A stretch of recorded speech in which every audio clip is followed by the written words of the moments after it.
Bumida ang mga batang futbolero sa ginanap na Kiwanis Football Festival sa Alabang Country Club. Mahigit 80 football teams ang lumahok sa palaro na layong tulungan ang mga batang manlalaro na maging future ng Philippine football. Narito ang report.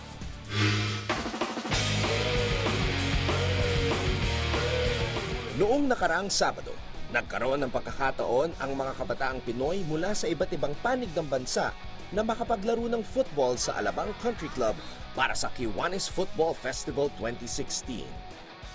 82 football teams ang nagtapat-tapat sa iba't ibang age level divisions ng kompetisyon.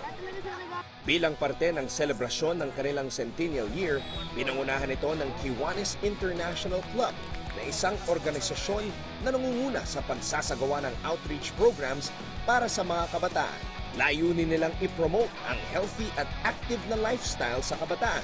Kaya naman naisip nilang gawin ito sa pamamagitan ng football. Kiwanis is a voluntary organization composed of men. Ang aim is serving the children of the world. One way of helping young children develop their skills in the field of sports, especially football games. One of the things that I want to see 5 years from now is we go international. A few years from now, we see players from this tournament joining the national team. All they need is exposure. Exposure, support. We have 82 teams today. Wow, that's a very good source of potential players. Ikalawang taon na ito ng Kiwanis Football Festival at kaakibat nito sa paglaki ng kanilang proyekto, ang Mabuhay Football League.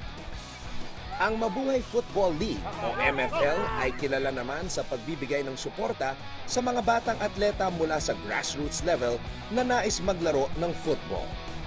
Kasama sa kanilang programa ang pagkakaroon ng mga tournaments sa iba't ibang panig ng Pilipinas. Ito isang liga, isang nagpo-provide ng venue para sa mga kabataan natin, lalo na mga players na ma-enhance yung skills nila through competitive sports. Nabigyan naman ng pagkakataon ang mga batang atleta na makalaro ang magagaling na manlalaro mula sa ibang kupunan. Maliit lang po yung pinagpa-practicean namin. Gusto ko po makalaro sa malaking field. Masaya po kasi po malaki na po yung field, tsaka gusto ko po kasi umangat yung laro namin.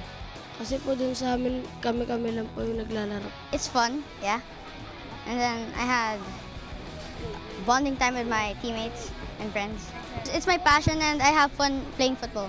I want to continue doing it. Thank you, Kiwanis, for inviting us today. We really enjoyed the game. All these teams coming from the provinces that I want to give them a chance to come over. It happened already. With the support of the volunteers as well, we're growing. That alone is a success.